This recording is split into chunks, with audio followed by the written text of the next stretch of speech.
A reading from the book of Numbers. Today is May 13th. Our reading from the book of Numbers is chapter 16.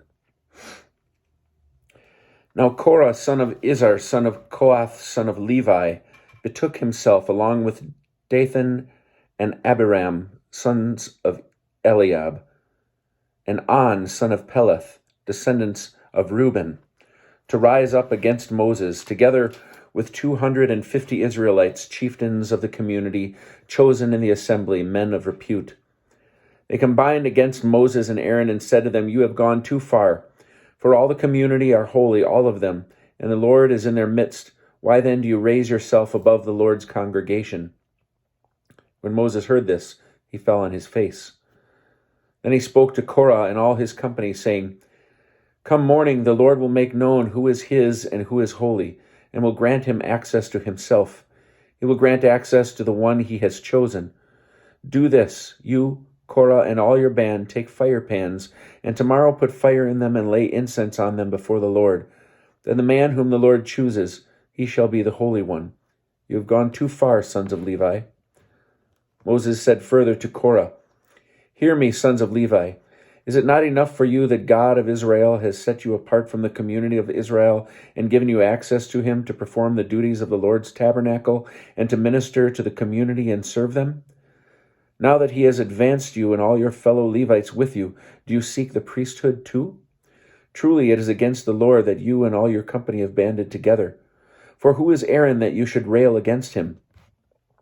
Moses sent for Dathan and Abiram, sons of Eliab. But they said, "We will not come. It is not enough that you brought us from a land flowing with milk and honey to have us die in the wilderness, that you would also lord it over us. Even you had brought us to a land flowing with milk and honey and given us possessions of fields and vineyards. Should you gouge out those men's eyes? We will not come." Moses was much aggrieved, and he said to the Lord, "Pay no regard to their oblation. I have not taken the ass of any one of them, nor have I wronged any one of them." And Moses said to Korah, "Tomorrow you and all your company appear before the Lord, you and they and Aaron. Each of you take his fire pan and lay incense on it, and each of you bring his fire pan before the Lord, 250 fire pans. You and Aaron also bring your fire pans." Each of them took his fire pan, put fire in it, laid incense on it, and took his place at the entrance of the tent of meeting, as did Moses and Aaron. Korah gathered the whole community against them at the entrance of the tent of meeting. Then the presence of the Lord appeared to the whole community, and the Lord spoke to Moses and Aaron, saying, "Stand back from this community, that I may annihilate them in an instant." But they fell on their faces and said, "O God, source of breath of all flesh, when one man sins, will you be wrathful with the whole community?" The Lord spoke to Moses, saying, "Speak to the community and say, 'Withdraw from about the abodes of Korah, Dathan, and Abiram.'" Moses rose and went to Dathan and Abiram, the elders of Israel, following him. He addressed the community, saying, "Move away from the tents of these wicked men, and touch nothing that belonged to them, lest you be wiped out for all their sins." So they withdrew from about the abodes of Korah, Dathan, and Abiram.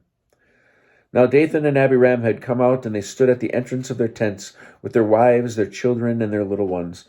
And Moses said, "By this you shall know that it was the Lord who sent me to do all these things, that they are not of my own devising. If these men die as all men do, if their lot be the common fate of all mankind, it was not the Lord who sent me. But if the Lord brings about something unheard of, so that the ground opens its mouth and swallows them up with all that belongs to them, and they go down alive into Sheol, you shall know that these men have spurned the Lord." Scarcely had he finished speaking all these words, when the ground under them burst asunder, and the earth opened its mouth and swallowed them up with their households, all Korah's people and all their possessions. They went down alive into Sheol with all that belonged to them. The earth closed over them, and they vanished from the midst of the congregation. All Israel around them fled at their shrieks, for they said, "The earth might swallow us." And a fire went forth from the Lord and consumed the 250 men offering the incense.